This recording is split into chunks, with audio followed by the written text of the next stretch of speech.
Hey everybody, it's Bruno on MB, where everything can't be serious. And I'm going for a little walk now. It was such a nice day. We're going for a walk. I'm with my friend Iffy, new author, professional executive coach of the Successful Immigrant Woman. Iffy, welcome on the path of danger. Sorry, that's not our show, but no, we just decided that it was such a nice day. We got out of the studio, yes. And we're going to have a whole bunch of people walking around wondering what we're doing here, but we're really talking about like your successful trek as a successful immigrant woman. Yeah. And the caption says the future. Mm-hmm. So tell us about what you feel about the future for immigrant women. It's always a challenge to talk about the future, to look into the future, to plan so well about the future. However, we have to do that sometimes, just have a plan. And I think for me that when I think of the future of immigrant women, I think that there are a lot of interesting things happening right now.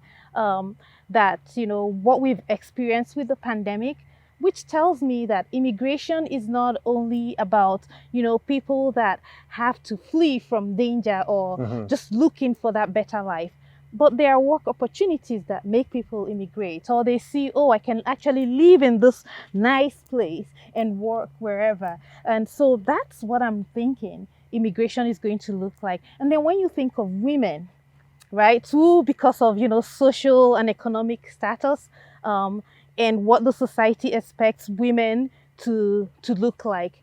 Can you imagine what this affords them? Mm-hmm. They can now go and live wherever they want to live. As long as they have access to internet and a couple of things, they can live there, have the life they want, and still be able to work. It's interesting you mentioned the word immigration is not escape, right? Yeah. So sometimes it's not escape. Like you immigrated from, firstly Nigeria to Italy. Yes. And then you went from Italy to Canada. Yes. That wasn't an escape. You were fine in Italy. I mean, everything could have been fine. It wasn't like a dangerous episode, right? No, it was not an escape in that sense. It was not dangerous. I was pretty safe and very safe. However, I was thinking of my future. Right. And the future of my children. Mm-hmm. Yes. But I guess that's the point I'm trying to make, is that it wasn't like some people equate immigration to we really need to get out of this country now where we're in danger. Yeah. Versus just straight opportunity. You had another opportunity to come to Canada. It was going to be different. Yes. Now you had the opportunity of immigrating twice, right? Yes. So you went from, Nigeria to Italy, like we said, and then Italy to Canada. What did you learn the second time around that you didn't know the first time? Well, the second time around, my situation was different. I now had children, so I had people to think about. But it also got me thinking of some of those things that I had learned while being a stay-at-home mom in Italy. And I thought, these weren't lost years. I must have learned something. And now is the time to put them together and start building a new life, because I had people that were going to be looking up to me. And of course, I didn't want my children to feel different. Of course, you can see that I'm a person of visible minority. But I actually believe that is an edge that I have, right? Because I'm already visible. So why don't I be visible for something else? So that's actually what I learned. Use that and start working on that to build my brand, to empower myself and other women and the people coming after me. Well, the one thing I've learned through our kind of relationship here is that getting to know each other is that your brand is being just unique. Yes. And that really pops out 3D in you. And you seem to be comfortable being who you are. Yes. Originally from Nigeria, then moved to Italy, you have kids, you're a professional, you've done a lot of things, you're a professional accountant, you're a CPA. Yeah. How would you tell people that are struggling a little bit with, call it integrating? We talked about this in our last episode, but I'm talking really specific issues where maybe they don't like the climate or they think they don't belong, or what would you say to them? Because that does happen. It does. And I talk about that in my book. I identify three kinds of stages or situations that people could find themselves in, where the first one, they are harking back. So what that means is they say, my life was better and they're not looking at the future. They keep holding on to what was before. That's not a place you want to be in all the time. And then the second group of people are those that I say are on the hamster wheel. They are grinding. They're doing a lot of things right, maybe, but they are probably just going round in circles because they haven't sat down to focus and clarify what they are doing. They haven't identified for themselves who they are. They don't have that clarity. So they are doing a lot of things right. But it's like when you have that ladder on a wall and you climb, but you find you're on the wrong wall and you keep doing that. So that's those on the hamster wheel. Then there's the high flyer, which I think is where we all want to be. And the high flyer, the high flying successful immigrant woman is that woman that, of course, we don't talk about balance because you can't really balance everything. I like to see life as a holistic entity. And an ecosystem where things are all working. So that high flyer, a lot of things are working well for them, whatever their definition of success is. And so they, of course, sometimes it's like, this area of my life is awesome where I want it to be, but this area is not suffering. And I know what to do to bring it up to where I want to be. So it's always going to be, I go back to that journey. It's always going to be that journey, right? Not striving for balance in that sense, but just striving to make sure that you're in alignment with your values and you feel, not just happy, that joy. You hit something that really is interesting for me, because if you never leave your country of origin, either by choice or because you can't, and then you come out here, you might always be struggling with the real you anyways, because you're stuck in your ways and stuck in, a box that you think you're not allowed to get out of. Yes. And I just find that, having moved a couple times myself, you come out here, nothing's more, I guess, refreshing, invigorating, but also scary to come out here and being on your own. Yes. And so if you can't figure it out with your little Swiss Army knife of tools, you can't really call your 50 friends that you went to high school with or something. No. What do you say about that? Because you've been on your own a couple of times in 2 different countries. So, you did bring up a very good point. It's scary. It is very scary. And I'm not going to lie about that. But it's also exciting. It is. Yeah. That's the thing about this, right? It's exciting, it's scary. And so it depends on how you embrace it. Right? And what do you do? Yes, you're going to struggle. That's why I talk about in this book, squeezing those lemons and making lemonades out of it. Nobody's going to say in this book. You won't struggle, you won't have challenges.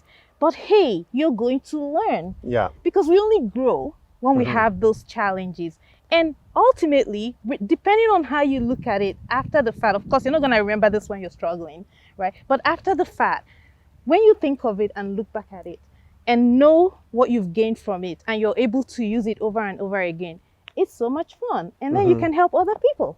Well, I remember just sharing is it okay if I share a story? Yes. Yeah, the story is that I remember moving out of, where I grew up, and I didn't know anybody, and we're building something in the backyard. I'm like, man, would it ever be nice to have somebody to help you?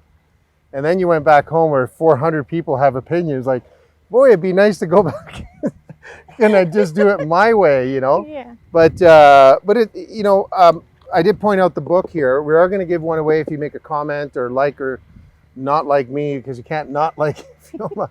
But we are going to give away this book. I think it's an extraordinary book. I know you've been working really, really, really hard on this. Thank you. Now we like to call this episode, or this part of the episode, kind of rapid fire, so people get to know you a little bit. So, favorite food? Rice and fried plantain, jollof rice and fried plantain. When somebody else makes it, or you got to make it? When somebody else makes it. It's always better, right? All right. So, favorite place to visit that you've been to? I loved a lot of places in Italy. Ah, okay. Yes, but a couple of years back, I was also at Niagara Falls. Oh, and I yeah. loved that. You're the second person on our series that said that. That's pretty Yeah. funny. Yeah. I've been there. Have you been to New York and Canada side? I was in the Canada side. Okay. Yeah. Okay, so not favorite place, but the place you would most want to go visit and you haven't been to yet. Cuba. Really? Yes. I've Okay, so how heard a come? lot of things. I don't know. People just go to Cuba. I'm like, okay, I need to go to this place. There's to really know good what it is. baseball in Cuba. I know you're not a I don't baseball believe- fan, but yeah. a lot of good Cuban baseball players. Okay, so do you have a favorite sport? I like to watch track. I don't. I thought you were going to don't say play. basketball because of your son. Oh, my kids, yeah. I find those contact sports sometimes scary. Like somebody's gonna hurt themselves. Yeah. But I do like to watch track and field. But your son's a pretty good basketball player. Yes, all my children. All of them? I thought Yeah, four I of thought them. all four of them played, right? Yes. So track and field. Yes. And do you have a favorite athlete? Not really. No, No. not your son. I just lined you up there. one of your four. Oh, he's gonna watch this. Okay, Well, yes. Okay, retake that. Favorite athlete. My children. There you go. All right. So lastly, on rapid fire, I'm going to ask you, kind of a hero. Who's your living hero? My living hero. It's good you put the living there. I would say my dad. Okay. Yes, my And what's his dad. name? His name is Christopher. Christopher. Yes. My dad, I find him very humble Okay. and intelligent, and he has a big heart. And he lives in? He lives in Nigeria. Still in Nigeria. Yes. He didn't go to Italy. No, he did No, not. no. He's actually currently in the States, but he lives Oh, in wow. Nigeria. Yes. So we're going to send this to Christopher. This is for you. Inspiration. Yes. Somebody that unfortunately has passed away that you would like to talk to that you never had a chance to. You know, like make believe? That would be my grandma, and I actually Oh. wrote about her. I kind of In the book? talked a little bit about how she's inspired me in the book. I didn't like she lived to be 120 years or more. 120. Yes, she was pretty old, Holy like very moly. white, snow white hairs everywhere. She had hair; it was snow white. But And she was healthy at 120? well, she had, at some point she could not walk anymore. So she was bedridden. But she could still hear. She could. She had cataract, so they removed that. But yeah, she was. 120. Yes. So yeah. Geez, you're a third of the way there. Like you're not even. I You're know, like 27. I know. But she's that's a very crazy. strong woman. She was a strong woman. She became a widow earlier in her life, and there was the story of how she got back all the land that she lost. And land is kind of important. Sure. And she would lead other women, and she made sure her children, her grandchildren, great-grandchildren, great-great-grandchildren all went to get an education, because she says there's something about having an education and having a place on the table. So was she, I guess she was born in the 1800s. Yep. And she passed away when? She passed away, that was in late 90s. Holy Can't smokes. remember So she the just exact- missed the 2000s. She just missed the 2000. She just missed my wedding. Actually, she Oh. passed away in either 1999 or late 1998. Oh, that's too bad. She would have Yes. made the big party. Mm-hmm. Okay, so this is the part where you get to ask me a question, not a hard question. Not a but hard it's such a nice day. question. Don't ask me a hard question. There can't be any hard question No, for no, they Bruno. So Bruno, since I've known you, I just know you as a person that really likes to work with people, and you don't conform. I see that. You do not conform. You may think you do, but you don't. But I'd like to know what drives you. I just think that, that's funny, not conforming, but I do follow rules and routines, Mhm. as you know. So you're conforming to your rules and routines. Yeah, whoever wants to follow those. But no, I think what drives me is just, the awareness that if I get too bored, then you have idle time and you're going to do some bad stuff, So in order Yes. for you to do less bad stuff, you have to keep entertained. And I just think that genuinely I enjoy listening to people's stories. And, this one here kind of resonates a little bit because it says successful immigrant woman. My mom was. Yeah. And so that's kind of, I think that's what keeps me motivated, is that I always believe that, if you're creating, you never criticize. And so I like to create. Some of my days are about creating. Just like this video, we just jumped in and said, let's just do this. It's a nice day. Let's go out and do it. And kind of broke the rules when we record. And you can probably see a lot of people walking around, and we decided not to do that. So it kind of breaks up the monotony of the day. But I think you have to genuinely enjoy people's stories. And I think just kind of, you're asking, of course, I'm full of crazy stuff when I talk to you, but, all of a sudden, if you look at some of the more famous rock musicians, it's all about the songs, right? Yeah. And for me, it's all about the people. And if you don't genuinely appreciate somebody's story, I don't know if they would appreciate your story, which makes it a little bit tougher. But that's what kind of keeps me non-conforming, I guess. But that wasn't too tough of a question. But it's always a pleasure, always, hanging out with you, talking to you.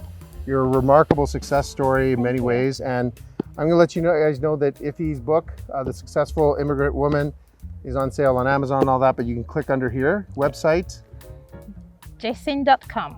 Right. And we didn't really talk too much about this on this episode, but you're a professional executive coach. Yes. So tell us about the type of people you work with and who you want to work with. Sure. So I like to work with professional women. It doesn't only have to be immigrant women that are seeking. They know that there is something that they are missing, so they are seeking that thing. I'd like to work with them to have that discovery, that self-discovery, because it's all in us. If you can see in the book, the cover of the book, you can see it's got the handbag, and there's a reason for that, because I feel that I know that we already have all of it inside of us, and women always carry their bags, so they got all those strategies and tools and things to help them. But and many other things in that bag. Many other things. But sometimes we need somebody that is going to be honest with us to help us pull those things out at the right time and use the right one. So yes, I'd like to work with professional women, and of course men as well, because men also have to do that discovery, and whatever they identify as their success, that's what I like to help them achieve every day. Well, click under here if you want to work with IFEOMA. I'm sure you'll make time to talk to anybody who's somewhat interested. And click down here. It's great having you, Iffy. Thank you. So congratulations on the book. We'll see you guys next time. Hey everybody, I hope you enjoyed this episode. Remember, if you want someone to be our next guest, simple. Click below in the description and we'll get in touch with them. Thank you for watching, and please subscribe, and you'll never, ever miss another episode.